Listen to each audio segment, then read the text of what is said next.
Good morning friends. Welcome to my YouTube channel mind academy. आज अपन राजस्थान के इतिहास के एक इम्पोर्टेंट टॉपिक के बारे में बात करने वाले हैं। वो टॉपिक है राजवंश। आज तक के जितने भी प्रीवियस ईयर एग्जाम में जितने भी क्वेश्चन पूछे गए हैं उसके बारे में डिटेल में अपन आज चर्चा करने वाले हैं। आप पूरा वीडियो देखिएगा। इसका फर्स्ट क्वेश्चन है, राजपूताना नाम का प्रयोग सर्वप्रथम कब और किसने किया? तो इसका आपके राइट आंसर हो जाएगा 1800 ईस्वी में जॉर्ज थॉमस के द्वारा राजपूताना शब्द का सर्वप्रथम प्रयोग किया गया था। सर्वप्रथम 1800 ईस्वी में जॉर्ज थॉमस के द्वारा राजपूताना नाम का प्रयोग किया गया और कर्नल जेम्स टॉड ने अपनी पुस्तक annuls and antiquity of Rajasthan में राजस्थान शब्द का प्रदेशवासी के रूप में यूज किया। 1950 ईस्वी से पूर्व राजस्थान नाम से किसी भौगोलिक इकाई का अस्तित्व नहीं था। राजस्थान शब्द का प्राचीनतम प्रयोग राजस्थानीय द्वितीय विक्रम संवत 682 ईस्वी में उत्कीर्ण वसंतगढ़ जो शिलालेख है, जो कहां पर मिलता है, सिरोही में। स्वतंत्रता के बाद जब इस प्रदेश की विभिन्न रियासतों का एकीकरण हुआ तब अपने 30 मार्च 1949, 30 मार्च को अपन राजस्थान दिवस मनाते हैं। 30 मार्च 1949 ईस्वी को सर्वसम्मति से इसका नाम राजस्थान रखा गया। 26 जनवरी 1950 को औपचारिक रूप से संपूर्ण भौगोलिक प्रदेश का नाम राजस्थान स्वीकार किया गया। नेक्स्ट क्वेश्चन आपके सामने है, अंग्रेजों के समय राजस्थान को किस नाम से जाना जाता था? मेवाड़ के रूप में, मारवाड़ के रूप में, आमेर के रूप में या राजपूताना? तो आज का आपका राइट आंसर हो जाएगा राजपूताना। अंग्रेजों के टाइम में राजस्थान को राजपूताना के नाम से जाना जाता था। निम्नलिखित में से जॉर्ज थॉमस द्वारा राजस्थान के लिए सर्वप्रथम 3 शब्दों का प्रयोग किया गया: मत्स्य प्रदेश, राजस्थान, राजपूताना या मरुभूमि। तो जॉर्ज थॉमस थे, उन्होंने अपने राजस्थान के लिए राजपूताना शब्द का प्रयोग किया था। भारतीय इतिहास में राजपूत वंशों का प्रभुत्व डैश डैश तक की अवधि के दौरान था। तो इसका आपको आंसर बताना है कि भारतीय इतिहास के अंदर जो राजपूत वंश था, इनका जो शासन था वो किस अवधि तक था? तो 8वीं शताब्दी से लेके आपकी 12वीं शताब्दी। थोड़ा डिटेल में देखते हैं। इसमें देखो, इतिहासकार स्मिथ ने 7वीं शताब्दी के मध्य से 12वीं शताब्दी की समाप्ति तक के समय को राजपूत युग का, कौन सी शताब्दी? 7वीं से लेके अपने 12वीं शताब्दी के बीच की। ये किसने कहा था? स्मिथ ने कहा था। क्या कहा था? राजपूत युग के बारे में कहा था।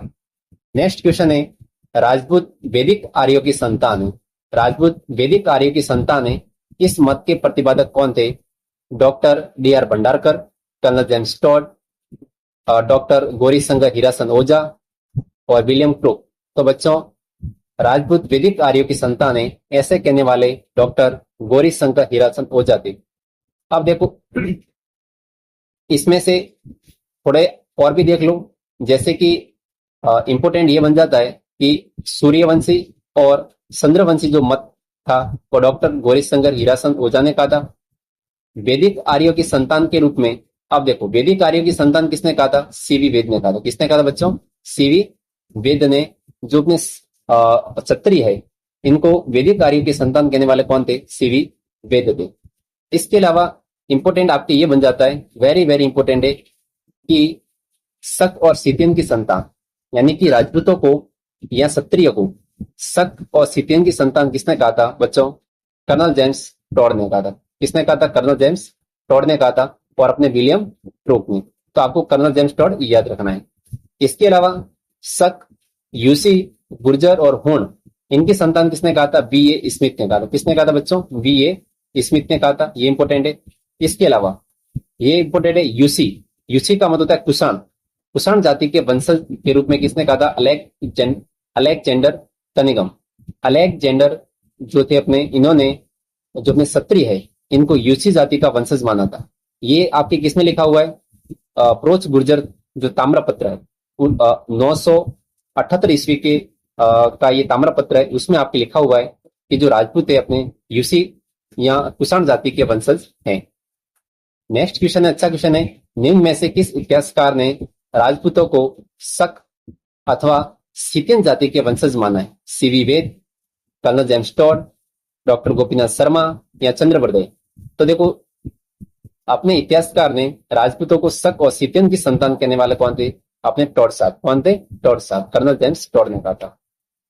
अब देखो, ब्रोचपुरजर नामक ताम्रपत्र के आधार पर राजपूतों को यूसी जाति का वंशज मानते हुए इनका संबंध कुषाण जाति से किसने जोड़ा? तो वो थे डॉक्टर कनिगम। कौन थे बच्चों? डॉक्टर कनिगम थे। इन्होंने ब्रोचपुरजर नामक ताम्रपत्र के आधार पर राजपूतों को यूसी जाति का वंशज, राजपूतों को यूसी जाति का जो वंशज मानने वाले थे, डॉक्टर कौन थे? कनिगम थे। नेक्स्ट क्वेश्चन आपके सामने है, राजपूतों को उन्हों की संतान किसने बताया? Colonel James Tod, B A. Smith, doctor Bhandarkar या डॉक्टर दशरथ शर्मा? तो आपका राइट आंसर हो जाएगा बच्चों बी.ए. स्मिथ, यानी कि बी.ए. स्मिथ थे। इन्होंने राजपूतों को उन्हों की संतान बताया। किसका बताया? उन्हों की संतान बताया था। पृथ्वीराज रासो के अनुसार राजपूतों की उत्पत्ति किससे हुई है? तो जो पृथ्वीराज रासो थे, पृथ्वीराज रासो के अनुसार राजपूतों की उत्पत्ति किससे मानी जाती है? अग्निकुंड से। किसकी मानी जाती है? अग्निकुंड से। जो पृथ्वीराज रासो है वो किसने लिखा था? चंद्रबरदाई ने। किसने लिखा था? चंद्रबरदाई ने लिखा था।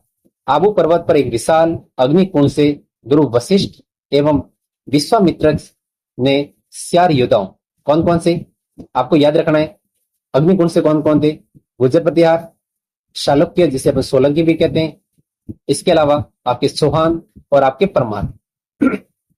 तो इसके अकॉर्डिंग आपके एग्जाम में क्वेश्चन आता रहता है। तो ये 4 आपको वंश याद रखना, ठीक है? कौन कौन से? गुर्जर प्रतिहार है, चालुक्य है, चौहान है और परमार है। नेक्स्ट क्वेश्चन आपके सामने, निम्नलिखित में से किस विद्वान के अनुसार राजपूतों की उत्पत्ति अग्निकुंड से हुई? तो ऐसे करने वाले कौन थे? कवि चंद्रबरदाई। कौन थे? कवि चंद्रबरदाई। इन्होंने अपने पृथ्वीराज रासो में उन्होंने कहा था। कौन सा रासो अपने राजपूतों की उत्पत्ति को अग्निकुंड से संबंधित करता है? तो वो बच्चों अपने पृथ्वीराज रासो हैं, जिसकी रचना चंद्रबरदाई ने की थी। निम्न में से किस राजवंश ने अपना उद्गम मिथक्य अग्निकुंड से नहीं जोड़ा? तो देखो, इसमें चौहान, सोलंकी या चालुक्य और परमार, ये तो तीनों की उत्पत्ति किससे हुई थी? अपने जो माउंट आबू के अंदर अग्निकुंड जो यज्ञ हुआ था उसमें उत्पन्न हुए थे। लेकिन चंदेल अपने आप को अग्निकुंड से उत्पन्न नहीं मानते हैं। इंपोर्टेंट है। निम्न में से कौन से वंश की उत्पत्ति अग्निकुंड से नहीं हुई? तो अग्निकुंड से आपके 4 वंश उत्पन्न हुए थे। कौन कौन से? एक तो चौहान था, एक अपने चालुक्य या जिसे अपन सोलंकी वंश कहते हैं, और परमार थे। लेकिन अपने सिसोदिया थे। कौन? सिसोदिया कहां पर राज किया था? मेवाड़ में। कहां पर किया था? मेवाड़ में किया था। तो ये इनकी उत्पत्ति अग्निकुंड से नहीं हुई थी। अभी अपन बात करेंगे एक पर्टिकुलर वंश के बारे में। आज अपना इंपोर्टेंट टॉपिक रहेगा गुर्जर प्रतिहार वंश। कौन सा रहेगा? गुर्जर प्रतिहार वंश। इसके बारे में डिटेल में अभी आप बात करने वाले हैं। इतिहासकार आर.सी. मजूमदार के अनुसार गुर्जर प्रतिहारों ने कितनी शताब्दी तक अरब आक्रमणकारियों के लिए एक बाधक का काम किया? किसके अनुसार? आर.सी. मजूमदार के अनुसार, ठीक है ना? इन्होंने बाधक का काम किया था 6वीं शताब्दी से लेके अपने 11वीं शताब्दी तक। उत्तर पश्चिम भारत में गुर्जर प्रतिहार वंश का शासन मुख्यतः 6वीं शताब्दी से लेके 12वीं शताब्दी तक माना जाता है, इसलिए यहाँ पर इसने स्टार लगाया। तो एग्जाम में इसके आसपास यदि बनता है तो आपको आंसर कर देना है। प्रसिद्ध इतिहासकार रमेश चंद्र मजूमदार के अनुसार गुर्जर प्रतिहारों ने 6वीं शताब्दी से 12वीं सदी तक अरब आक्रमणकारियों के लिए बाधक का काम किया था। नेक्स्ट क्वेश्चन है, 750 से 1000 ईस्वी के दौरान राजस्थान और अधिकांश उत्तर भारत पर निम्नलिखित में से किसने शासन किया? मतलब 7वीं शताब्दी से लेके, या फिर 750 का मतलब क्या हुआ? 8वीं शताब्दी हुई, और अपने 1000 ईस्वी का मतलब 11वीं शताब्दी। तो 8वीं शताब्दी से लेके 11वीं जो शताब्दी थी, इसके बीच में जो शासन करने वाले बच्चों थे वो कौन थे? गुर्जर प्रतिहार। कौन थे? गुर्जर प्रतिहार थे। 8वीं से 10वीं शताब्दी तक राजस्थान में किस राजपूत वंश का वर्चस्व रहा? तो वो थे अपने गुर्जर प्रतिहार वंश। कौन सा था? गुर्जर प्रतिहार वंश। यानी कि अपने 6वीं से लेके यदि 12वीं सदी तक, 6वीं से लेके 12वीं सदी तक जो भी वंश आएगा तो इसमें अपने कौन आएगा? गुर्जर प्रतिहार वंश आएंगे, ठीक है? निम्न में से किसने अभिलेखों में प्रतिहारों को गुर्जर का, इसमें से कौन से आपके सामने अभिलेख है जिसमें जो प्रतिहार थे इनको क्या कहा था? गुर्जर कहा था। तो इसमें से कौन कौन से थे आपके? नीलगुंड, देवली और आपके रामनपुर और करहाड़। तो ये चारों आपके अभिलेख थे जिसमें प्रत्यारों को क्या कहा था, गुर्जर कहा था। नेक्स्ट क्वेश्चन आपके सामने है, राजस्थान में प्रत्यार वंश के संस्थापक हरिश्चंद्र की राजधानी कौन सी थी? लिख लो, ये तो आपके इंपोर्टेंट क्वेश्चन है, यहां से ये इसी टाइप के एग्जाम में क्वेश्चन आते हैं। राजस्थान में प्रत्यार वंश के संस्थापक कौन थे? हरिश्चंद्र थे। इनकी राजस्थानी कौन सी थी? मेड़ता, जालोर, भीनमाल या मंडोर? तो आपकी राजधानी कौन सी हो जाएगी? मंडोर हो जाएगी। कौन सी राजधानी हो जाएगी? मंडोर राजस्थानी हो जाएगी। देखो थोड़ा देख लेते हैं डिटेल में। मंडोर के प्रत्यार, कहां के प्रत्यार? मंडोर के। गुर्जर प्रत्यारों की 26 शाखा, कितनी शाखा थी? 26 शाखा मोहनत नैन्सी के द्वारा उल्लेखित में से सबसे प्राचीन एवं महत्वपूर्ण मंडोर के प्रत्यार थे।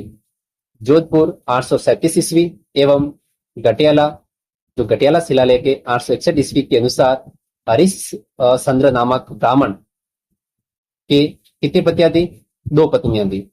एक एक तो पत्नी ब्राह्मण थी और दूसरी कौन सी थी? क्षत्रिय थी। ब्राह्मण पत्नी से उत्पन्न संतान ब्राह्मण प्रत्यार कहलाए और क्षत्रिय जो पत्नी थी उससे उत्पन्न संतान को क्षत्रिय प्रत्यार कहलाए थे। और जो भद्रा था, भद्रा के कितने पुत्र थे? 4 थे। कौन कौन से थे? भोगभट, कद्दक, रज्जिल और दह। इन चारों ने मिलकर मंडोर को जीतकर गुर्जर प्रत्यार वंश की स्थापना की। ठीक है ना? जैसे जो कौन था? रज्जिल था, वो इनका तीसरा पुत्र था। किसका? आपके हरिश्चंद्र का। फिर भी मंडोर की वंशावली इसी से प्रारंभ होती है। तो एग्जाम में क्वेश्चन आ सकता है कि जो मंडोर पर जो शासन करने वाले गुर्जर प्रत्यार थे, इनकी जो वंशावली कहां से प्रारंभ होती है? तो रज्जिल से। कहां से होती है? रज्जिल से प्रारंभ होती है। इसी शाखा का नागभट्ट प्रथम जो अपने रज्जिल का पोता था, वह बहुत बड़ा प्रतापी शासक हुआ। कौन? नागभट्ट प्रथम। जब उसने देखा कि मंडोर में प्रत्यारों की स्थिति सदृढ़ हो गई, तो उसने अपनी राजस्थानी को वहां से बदलकर मेड़ता स्थापित की। कहां स्थापित की? मेड़ता। तो ये भी इंपॉर्टेंट बात है कि किस गुर्जर प्रत्यार शासक ने अपनी राजस्थानी मेड़ता बनाई। तो वो कौन सी थी? वो थे अपने नागभट्ट प्रथम, जो मंडोर से लगभग 60 मील से भी अधिक दूरी पर था। अब देखो, प्रत्यार शासकों में रोहिल्दी, कौन सा? रोहिल्दी के नाम से जाना जाता है। रज्जिल, मिहिरभोज, हरिश्चंद्र या महेश या महेंद्रपाल। तो कौन इसका आंसर हो जाएगा? आपके हरिश्चंद्र। मंडोर के प्रत्यार वंश के किस शासक से वंशावली प्रारंभ होती है? ये मैंने आपको पहले से बता दिया कि जो मंडोर के जो गुर्जर प्रत्यार थे, इनकी जो वंशावली है वो कहां से प्रारंभ होती है? जो अपने हरिश्चंद्र थे उसके तीसरे पुत्र रज्जिल से स्टार्ट होती है। मंडोर के प्रत्यार माने जाते हैं क्षत्रिय, वैश्य, शूद्र या ब्राह्मण। तो क्या माने जाते? क्षत्रिय माने जाते हैं। गुर्जर प्रत्यारों की 26 शाखा में से, कितनी शाखा थी इनकी? 26 शाखाओं में से सबसे प्राचीन शाखा कौन सी थी? तो बच्चों मंडोर थी। कौन सी थी? मंडोर थी।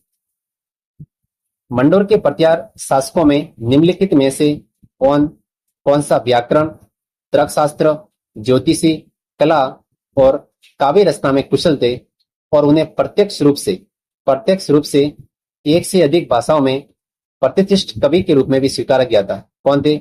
जोता, बिलादित्य या कक या बाउक? इसका आंसर आपका क्या हो जाएगा? कक। क्या हो जाएगा? कक। राजा कक ने मुंदागिरी में गौड़ शासक धर्मपाल, किसको? गौड़ शासक कौन था? धर्मपाल, इसको परास्त किया।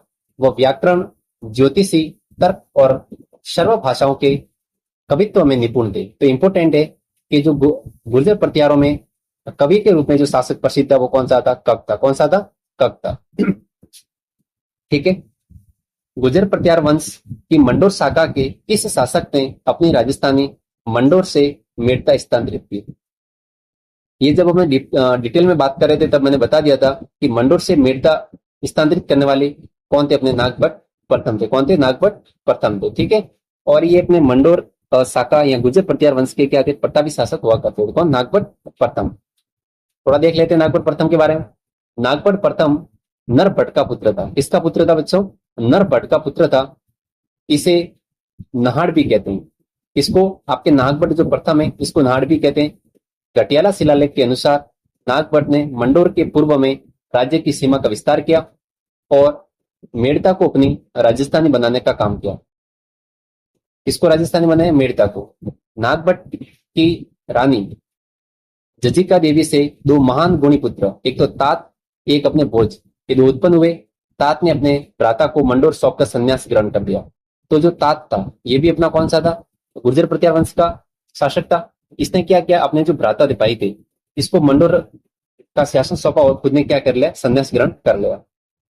मंडोर के प्रत्यार वंश से संबंधित प्रारंभिक शासक का नाम है। तो मंडोर के प्रत्यार वंश से संबंधित प्रारंभिक शासक का नाम आपको नागभट्ट प्रथम, वत्सराज, रामभद्र या महेंद्रपाल, इसके अकॉर्डिंग आपकी कौन हो जाएंगे? नागभट्ट प्रथम हो जाएंगे। जिन्होंने इन्होंने अपनी राजधानी कहां पर स्थानांतरित की थी? मंडोर से मेड़ता स्थानांतरित की थी। नागभट्ट प्रथम किस राजवंश से संबंधित था? देखो अभी तो अपन क्या कर रहे हैं, स्पेशली इसी टॉपिक के बारे में बात कर रहे हैं, तो आप है ना गुर्जर प्रत्यार वंश आराम से बता दोगे। लेकिन जब अपन एग्जाम हॉल में बैठे हैं और सीधा सा क्वेश्चन आ जाए आपके सामने कि नागभट्ट प्रथम किस राजवंश से संबंधित थे, तो आपके माइंड में सीधा सा कैप्चर होना चाहिए गुर्जर प्रत्यार। ठीक है ना?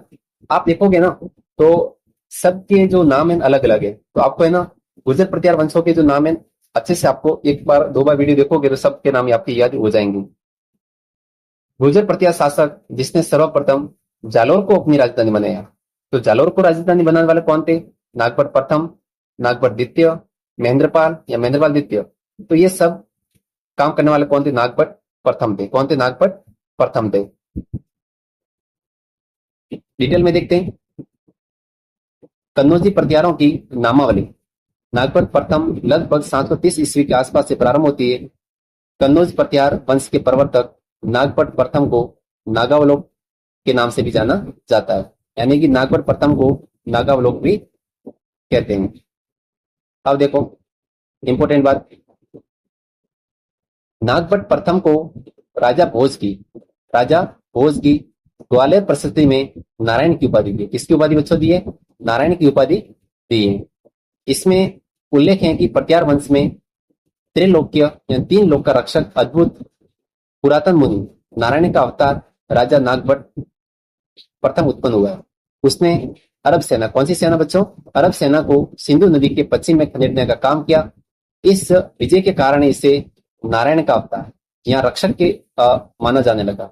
नागभट्ट प्रथम ने वर्तमान गुजरात, अपना राजस्थान, इधर मालवा, चंबल घाटी, हरियाणा, सतलज के दक्षिण के मैदान आदि प्रदेशों पर गुर्जर साम्राज्य की स्थापना की। किसकी स्थापना की? गुर्जर साम्राज्य की स्थापना करने का काम किया।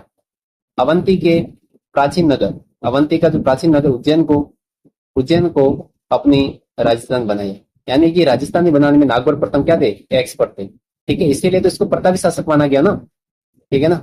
डॉक्टर दशरथ शर्मा नागभट्ट प्रथम की जो राजस्थानी है वो जालोर मानते। क्या करते हैं? डॉक्टर दशरथ शर्मा जी है वो क्या कहते हैं? नागभट्ट प्रथम की राजधानी क्या थी? जालोर थी।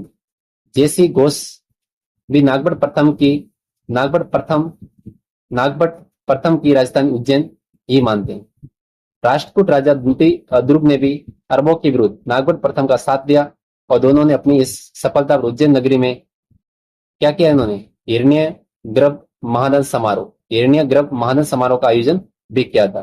ठीक है, इनका साथ देने वाला कौन थे? राष्ट्रकूट के राजा दंतिदुर्ग थे। नेक्स्ट क्वेश्चन है प्रत्यार राजा नागभट्ट प्रथम के बारे में कौन सा कथन सही है? यहां से आपको बताना है कि नागभट्ट प्रथम के बारे में कौन सा कथन सही है।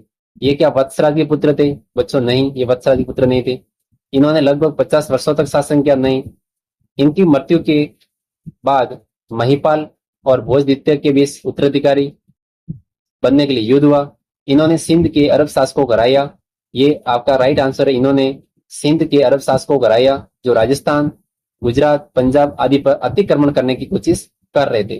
ठीक है, तो अपने नागभट्ट प्रथम थे, ये नरभट्ट के पुत्र थे। किसके पुत्र थे बच्चों? नरभट्ट के पुत्र थे। तो आपको ये थोड़ा याद रखना है। इसके बारे में मैंने पहले बताया, इसलिए मैं वापिस इसको रिपीट नहीं कर रहा हूं। ठीक है, अब देखो उस प्रत्यार शासक का नाम बताइए जिसने न केवल अरबों के आगे बढ़ने पर अंकुश लगाया बल्कि अनेक शासकों को उनके आधिपत्य से भी मुक्त करवाया।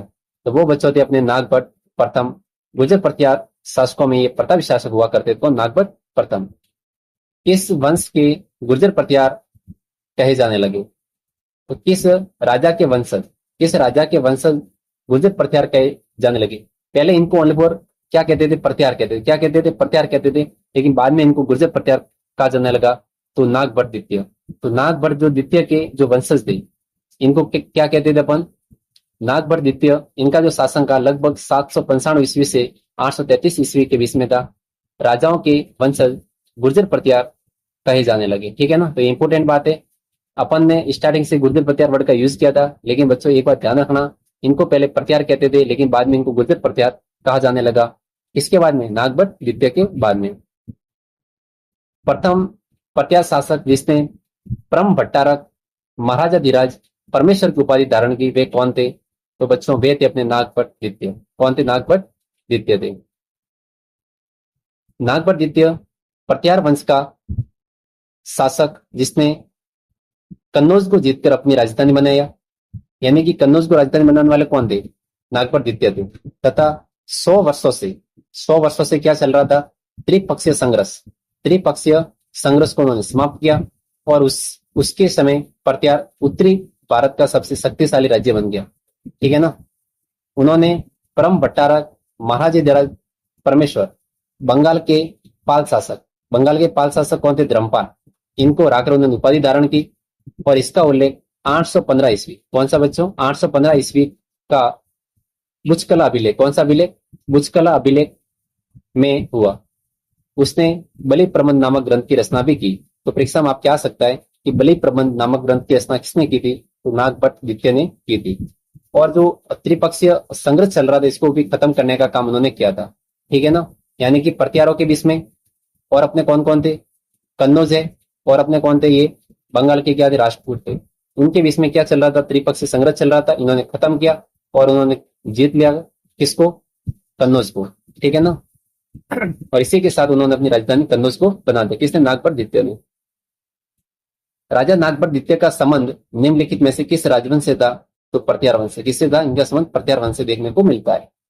गुर्जर प्रत्यार वंश के किस शासक ने अपने पराक्रम से गुर्जरों की प्रतिष्ठा को पुनः स्थापित किया?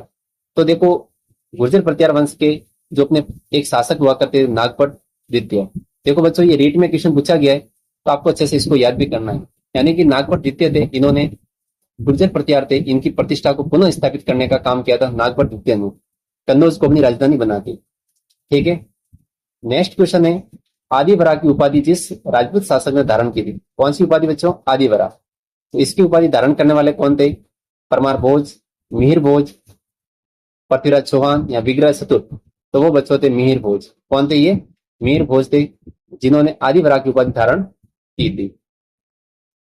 प्रत्यार शासक मिहिर भोज, इनका जो शासन काल था 837 ईस्वी से 885 ईस्वी में भोज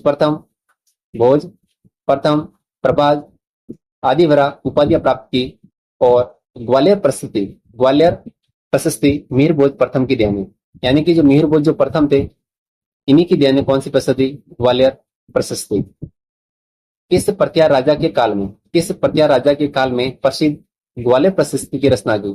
तो ग्वालियर प्रशस्ति की जो रचना की गई थी, वो बच्चों की गई थी अपने भोज प्रथम। किसके? भोज प्रथम, यानी कि मिहिर भोज प्रथम के काल में ग्वालियर प्रशस्ति की रचना की गई थी। कौन सी पुस्तक गुर्जर प्रत्यार वंश के मिहिर भोज द्वारा रचित नहीं है? यानी कि इसमें से आपको सिलेक्ट करनी है, इसमें से कौन सी पुस्तक है वो मिहिर भोज के द्वारा रचित नहीं है। कौन कौन सी?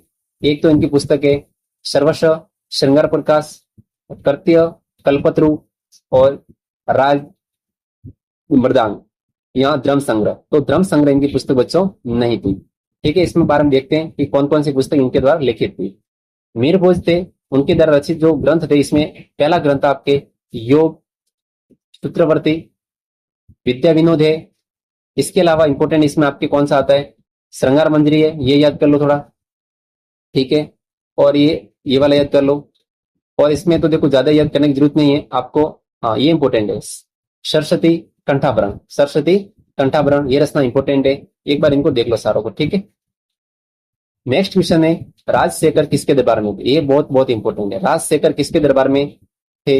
महेंद्रपाल प्रथम, मिहिर भोज प्रथम, वत्सराज या नागभट्ट द्वितीय? तो राजशेखर थे, वो अपने महेंद्रपाल जो प्रथम थे, इनके दरबार में कवि हुआ करते थे। कौन? राज कवि गुरु महेंद्रपाल प्रथम थे, और महिपाल के राज दरबारी कवि राजशेखर थे।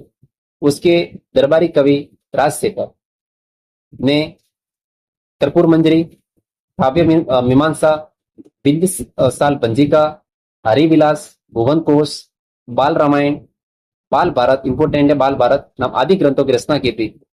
राजशेखर ने बिंबिसाल पंजिका में, किसमें? बिंबिसाल पंजिका में अपने शिष्य महेंद्रपाल को रघु तिलक, बहुत बहुत इंपोर्टेंट, रघु तिलक और कपूर मंजरी में महाराष्ट्र चूड़ामणि, और इनकी एक और इनकी रचना थी कपूर मंजरी, इसमें महाराष्ट्र चूड़ामणि, और बाल भारत में, इसमें बाल भारत में रघु ग्रामीणी, रघु ग्रामीणी यानी कि रघुवंशम अग्रणिका। तो ये इनको 3 उपाधियां दी थी, किसने? राजशेखर ने, उनके राजकवि ने। ठीक है, यानी कि महेंद्रपाल को क्या क्या बोला? रघु कुल तिलक, किसमें बोला? बिंबिसाल पंजिका में। और महाराष्ट्र चूड़ामणि किसने बोला? कपूर मंजरी में। और बाल भारत में इसको क्या बोला? रघु ग्रामीणी। ठीक है, राजशेखर ने बाल भारत नाटक में महेंद्रपाल के पुत्र, जो महेंद्रपाल जो प्रथम थे, इनके पुत्र कौन थे? महिपाल। कौन थे? महिपाल को रघुवंश मुक्तामणि, क्या कहा बच्चों? रघुवंश मुक्तामणि, ये भी इंपोर्टेंट है। अपने रघुवंश रूपी मोतियों में मणि के समान और आर्यव्रत का महाराजा धीराज की उपाधि दी थी। तो आपको 2 बच्चों उपाधि ध्यान रखनी है कि जो महिपाल थे, गुर्जर प्रतिहार वंश के शासक महिपाल थे, उनको रघुवंश मुक्तामणि की और आर्यव्रत का महाराजा धीराज की उपाधि देने का काम किसने किया था? राजशेखर ने किया था। और अपने जो महेंद्रपाल प्रथम थे, इनकी जो ये 3 उपाधि अच्छे से आपको याद रखनी है। निम्नलिखित में से कौन सी कृति प्रसिद्ध कवि, नाट्यकार और लेखक राजशेखर की नहीं है? अब देखो, इसमें से आराम से बता सकते हो। कपूर मंजरी अपन ने जस्ट देखा अभी, काव्य मीमांसा है और बाल रामायण, ये तीनों इनकी रचना है। लेकिन ये वाली 3rd नंबर प्रभावक चरित्र, ये इनकी रचना नहीं है। निम्न में से कौन सही प्रतिहार सम्राट महेंद्रपाल प्रथम का गुरु था? तो कौन था सही? आपके महेंद्रपाल आ जाए प्रथम, या इनका पुत्र कौन आ जाए? महिपाल आ जाए। तो इन तीनों के जो गुरु थे वो कौन थे? राजशेखर थे। कौन थे? राजशेखर थे। प्रतिहार शासक या गुर्जर प्रतिहार शासक महेंद्रपाल प्रथम एवं उनके पुत्र कौन थे? महिपाल। इनका जो दरबारी कवि थे बच्चों, वो कौन थे? राजशेखर थे। कौन थे? राजशेखर थे, दोनों को। ठीक है ना, ये अपने महिपाल थे, ये महेंद्रपाल प्रथम के क्या थे? पुत्र थे। नेक्स्ट क्वेश्चन की बात करते हैं। कौन सा शासक गौड़ बंगाल में भोज प्रथम का समकालीन था? भोज प्रथम का समकालीन था काकुआ, देवपाल, त्रिलोचन पाल या रामभद्र? तो बच्चों कौन थे? वो देवपाल थे। कौन थे? देवपाल। अरब यात्री सुलेमान, अरबी यात्री कौन थे? सुलेमान थे। ने 1851 ईस्वी में मीर भोज, कौन थे बच्चों? मीर भोज प्रथम, मीर भोज प्रथम को भोज प्रथम के रूप में भी जाना जाता है, कि कुशल प्रशासन एवं शक्तिशाली सेना की प्रशंसा की। तो सुलेमान को कौन थे? अरबी यात्री थे। सुलेमान कौन थे? अरबी यात्री थे। इन्होंने मीर भोज प्रथम के इनके प्रशासन की क्या की थी? और सेना की प्रशंसा करने का काम किया था। राष्ट्रकूट शासक, राष्ट्रकूट शासक ध्रुव, राष्ट्रकूट शासक कौन थे? ध्रुव थे। इन्होंने मीर भोज के दक्षिणी क्षेत्रों में विजय अभियान पर रोक लगाई, परंतु बाद में भोज प्रथम ने राष्ट्रकूट शासक कौन थे? कृष्ण तृतीया को पराजित कर मालवा पर अधिकार कर लिया। और मीर भोज ने समकालीन पाल शासक देवपाल से भी युद्ध किया तथा देवपाल के उत्तराधिकारी नारायण पाल को बुरी तरह से प्रशस्त जो करने का काम भी किया था। ठीक है, किसने? मीर भोज प्रथम ने। निम्नलिखित में से किस विदेशी यात्री ने गुर्जर प्रतिहार राजवंश की सैन्य शक्ति एवं समृद्धि का उल्लेख किया? तो बच्चों कौन थे? सुलेमान थे। कौन थे? सुलेमान थे, जिन्होंने गुर्जर प्रतिहार अपने राजवंश की सैन्य शक्ति और का उल्लेख करने का काम किया था। किसने? सुलेमान ने। उस अरबी यात्री का नाम बताइए जिसने मिहिर भोज के समय के का वृत्तांत प्रस्तुत किया। तो बच्चों वे कौन थे? सुलेमान थे। कौन थे? सुलेमान थे। ठीक है ना, ये मीर भोज प्रथम के समय यहां पर आए थे। अरबी यात्री सुलेमान ने किस प्रतिहार राजा के शासन काल में भारत की यात्रा की? तो मीर भोज प्रथम के काल में कौन आए थे? अरबी यात्री सुलेमान आए थे। ये अच्छे से 2 से 3 बार हो गया, अभी याद कर लेना। मंडोर शाखा के निम्न प्रतिहार शासकों का सही कालक कौन सा था?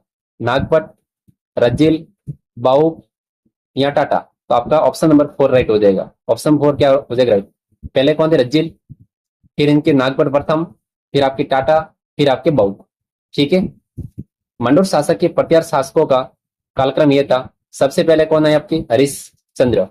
इसके बाद में कौन है, रज्जिल। रज्जिल के बाद में नरभट्ट। नरभट्ट का पुत्र कौन था, नागभट्ट। इसके अलावा तात, ठीक है ना, इसके तात। तो तात ने क्या किया था, संन्यास धारण कर लिया था, वही तात है ये।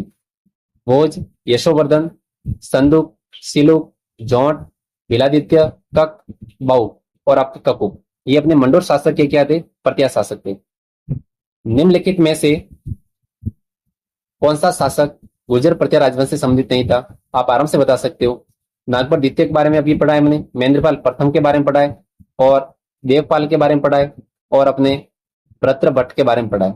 ये बोला निम्नलिखित में से कौन सा शासक गुर्जर प्रत्यार राजवंश से संबंधित नहीं था, तो आपका क्या हो जाएगा, भ्रत्र भट्ट प्रथम। गुर्जर प्रत्यार जो वंश के शासक की बात करें तो कौन थे, पहले थे नागभट्ट प्रथम, इसके बाद में नागभट्ट द्वितीय आए, इंपोर्टेंट है। महेंद्रपाल प्रथम आए, इनके बाद में मीर भोज द्वितीय आए, फिर अपने महिपाल प्रथम आए, और महेंद्रपाल द्वितीय आए, लास्ट में देवपाल आए, फिर अपने त्रिलोचन पाल आए। यशपाल, यशपाल के बारे में थोड़ी देख लो। इलाहाबाद के अतड़ा नामक स्थान पर 1037 ईस्वी का लेख मिला, इसमें यशपाल के दान का वर्णन है। इसके पश्चात किसी अन्य नरेश का नाम ज्ञात नहीं है। 1093 के आसपास चंद्रदेव गढ़वाल ने प्रत्यारों से कन्नौज छीन कर इनके अस्तित्व को समाप्त कर दिया। मतलब 11 ईस्वी में क्या हो गए थे, गुर्जर प्रत्यार वंश समाप्त हो गया था। ये इंपोर्टेंट है। गुर्जर प्रत्यार वंश का अंतिम शासक, गुर्जर प्रत्यार वंश का अंतिम शासक कौन थे, यशपाल थे। क्या थे बच्चों, यशपाल थे। ठीक है, ये अंतिम शासक हुआ करते थे। गुर्जर प्रत्यार है, पाल वंश है, राष्ट्रकूट शासन, केंद्रीय राजतंत्र नहीं थे। क्या ये बात सही है, सही है, गलत है, पता नहीं, भ्रमित है। अब देखो यहां से अपन देख लेते हैं। गुर्जर प्रत्यार, इसके अलावा पाल है, राष्ट्रकूट शासन में केंद्रीय राजसत्तात्मक राजतंत्र शासन था, जिसकी पुष्टि अरब यात्री अल मसूदी और सुलेमान भी करते हैं। शासन को सुविधा की दृष्टि से प्रांतों में विभाजित किया गया, जिसके अधिकारी राजस्थानी राजपुरुष कहलाते थे। गुर्जर प्रत्यार शिलालेखों में पदाधिकारी को उल्लेख है, वह आता है राजपुरुष के रूप में। किसके रूप में आता है, उस टाइम जो पदाधिकारी थे वो राजपुरुष के रूप में कहलाते थे। गुर्जर प्रत्यार शासक मंथन देव का शासन करता था मंडोर में, यानी कि मंथन देव कहां पर शासन करते थे, तो इसका राइट आंसर आपके बच्चे हो जाएगा राजौरगढ़। कहां पर करते थे, राजौरगढ़ इसका राइट आंसर हो जाएगा। रायपुर राजौरगढ़ पर प्रत्यार गोत्र का गुर्जर महाराजाधिराज सावट का पुत्र महाराजाधिराज परमेश्वर मंथन देव राज्य करता था। तो आपको याद करना है, तो मंथन देव कहां पर शासन करते थे, अपने राजौरगढ़ में करते थे। अच्छा क्वेश्चन है ये। कन्नौज पर अधिकार हेतु चले त्रिपक्षीय युद्ध में राजपुताना के किस वंश ने भाग लिया, वेरी वेरी इंपोर्टेंट। तो कन्नौज के ऊपर चल रहा था, तो इसमें नागभट्ट द्वितीय ने इसको जीत लिया था, कन्नौज को अपनी राजधानी बनाने का काम किया था। तो नागभट्ट द्वितीय कौन था, गुर्जर प्रत्यार शासक था। अब देखो दक्षिण में राष्ट्रकूट, थोड़ा देख लेते हैं। दक्षिण में बच्चों कौन था, यहां पर कौन थे, राष्ट्रकूट थे। पूर्व में पाल, इधर देखे पूर्वी साइड में कौन थे, पाल। और उत्तर भारत में कौन थे, गुर्जर प्रत्यार। उत्तर भारत में कौन थे, गुर्जर प्रत्यार। अपने कन्नौज पर आधिपत्य के लिए इन तीनों महाशक्तियों के मध्य हुए संघर्ष को त्रिपक्षीय संघर्ष कहते हैं। ये मैंने पहले आपको बता दिया था कि राष्ट्रकूट और पाल वंश और अपने भारत के गुर्जर प्रत्यार, इनके बीच में क्या हुआ, त्रिपक्षीय संघर्ष हुआ। इसकी शुरुआत वत्सराज ने, इसकी जो शुरुआत को की थी वत्सराज ने। कन्नौज के शासक कौन थे, इंद्रयुध। कन्नौज के शासक इंद्रयुध को पराजित करके एवं अंततः गुर्जर प्रत्यार इसमें क्या हुए, सफल हुए। प्रत्यार शासक नागभट्ट द्वितीय, वेरी वेरी इंपोर्टेंट। गुर्जर प्रत्यार शासक कौन थे, देखो इसका स्टार्ट किसने किया था, इस संघर्ष स्टार्ट करने वाले भी अपने गुर्जर प्रत्यार वंश के शासक वत्सराज थे, और प्रत्यार वंश के शासक नागभट्ट द्वितीय ने 1816 ईस्वी में कन्नौज के शासक कौन थे, सक्रायुग, इसको हराकर कन्नौज को अपनी राजधानी बनाया, और 100 वर्ष से चले आ रहे इस संघर्ष को विराम दिया, और यह संघर्ष लगभग 100 वर्ष तक चला भी था। यानी कि पहले भी 100 वर्ष और इसके बाद में 100 वर्ष चला, इसके बाद सब कुछ खत्म हो गया। गुर्जर प्रत्यारों की राजधानी कौन सी थी? पिलोमोलो भीनमाल, बूढ़ा पुष्कर अजमेर, मांडव्यपुर जोधपुर, जंगल बीकानेर। तो बच्चों गुर्जर प्रत्यार वंश की जो अपने राजधानी इसमें से देखने को मिलती है तो वो अपने भीनमाल थी। कौन सी थी? भीनमाल थी। देखो अपने सिमी यात्री हाइंसंग कहाँ आए थे? भारत की यात्रा का विवरण में अपने उनका ग्रंथ का नाम था सियुकी था। इसमें उसने गुर्जर प्रत्यार जो राज्य है इसमें कुछ ही लोग गुर्जर तथा इसकी राजधानी भीनमाल, और भीनमाल का प्राचीन नाम आपको देखने वाले श्रीमान का नाम अपने पिलोमोलो लिखा था। गुर्जर प्रत्यारों की राजधानी इस स्थान पर थी जो जालोर में भीनमाल का एक पुराना नाम भी है, तो वो अपने श्रीमाल थी। कौन थी? श्रीमाल थी। भीनमाल को श्रीमाल के रूप में जाना जाता है। गुर्जर प्रत्यार एवं पाल शासकों पर अपनी विजय की खुशी में ध्रुव ने, किसने?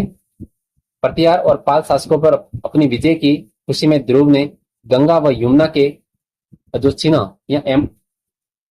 चिन्हों को सम्मिलित किया था, तो वो कौन थे? राष्ट्रकूट के कुल चिन्ह में सम्मिलित किया था। ध्रुव ने अवंती नरेश वत्सराज पाल नरेश धर्मपाल पर आक्रमण कर उन्हें परास्त किया। बड़ौदा अभिलेख से स्पष्ट है। कौन सा अभिलेख से बच्चों? बड़ौदा अभिलेख से। इस विजय के उपलक्ष्य में राष्ट्रकूट शासक जो ध्रुव था इसने राष्ट्रकूट कुल चिन्ह में गंगा व यमुना के चिन्हों को सम्मिलित करने का काम किया था। गुर्जरों को किस शासक ने पराजित किया? गुर्जरों को पराजित करने वाला कौन था इसमें से? प्रभाकर वर्धन, राज्यवर्धन, हर्षवर्धन या शशांक? तो बच्चों गुर्जरों को जो पराजित करने वाला आपका ऑप्शन नंबर फर्स्ट है, प्रभाकर वर्धन ने गुर्जर प्रत्यार साम्राज्य जिसका विस्तार दक्षिण पश्चिमी राजस्थान तक था को समाप्त कर वर्धन वंश की स्थापना की। वर्धन वंश की स्थापना करने का काम इन्होंने किया था। नेक्स्ट क्वेश्चन है आपके, प्रत्यार शासक के किसके शासन काल में जैन ग्रंथ, कौन सा जैन ग्रंथ था? हरिवंश पुराण और कोलेमाला की रचना की थी। किसने की थी बताओ? उदयन सूर्य ने। कोलेमाला की रचना किसने की? उदयन सूर्य ने की थी। की रचना हुई थी तो किसके शासन काल में हुई थी? ये अपने वत्सराज के शासन काल में हुई थी। अब देखो मिहिर भोज की ग्वालियर प्रशस्ति में महाराजा वत्सराज को बहुसंख्य भूभृतों तथा उनके शक्तिशाली सलाहकारों की गति को समाप्त करने वाला का। उनके दरबारी जैन मुनि कौन थे? अपने उदयन सूरी ने 778 ईस्वी में कोलेमाला ग्रंथ में महाराजा वत्सराज को रणहस्तिन का, परीक्षा में पूछा जा सकता है कि रणहस्तिन किस गुर्जर प्रत्यार शासक को कहा जाता है? तो वत्सराज को। किसको? वत्सराज को। 783 ईस्वी में वर्धनमानपुर में जैन मुनि कौन थे बच्चों? जैन मुनि जिनसेन। जैन मुनि कौन थे? जिनसेन सूरी ने हरिवंश पुराण नामक ग्रंथ की रचना की। तो हरिवंश पुराण नामक ग्रंथ की रचना किसने की थी? अपने जैन मुनि जिनसेन सूरी ने की थी। त्रिकोणात्मक संघर्ष की शुरुआत गुर्जर प्रत्यार शासक वत्सराज ने की। यानी कि जो त्रिकोणीय संघर्ष था स्टार्ट करने का काम उसने किया था, वत्सराज ने किया था। कन्नौज के शासक इंद्रयुद्ध को परास्त कर कन्नौज पर अधिकार कर लिया, इसलिए वत्सराज को प्रत्यार वंश का वास्तविक संस्थापक माना जाता है। परीक्षा में पूछा जाए कि गुर्जर प्रत्यार वंश का वास्तविक जो संस्थापक है वो किसको माना जाता है बच्चों? तो वो माना जाता है अपने वत्सराज को। किसको?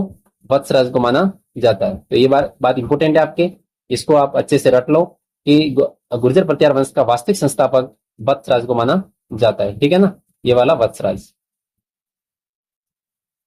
वह गुर्जर प्रत्यार शासक जिसने रणहस्तिन का विरुद्ध धारण किया। यानी रणहस्तिन की उपाधि किसके पास थी बच्चों?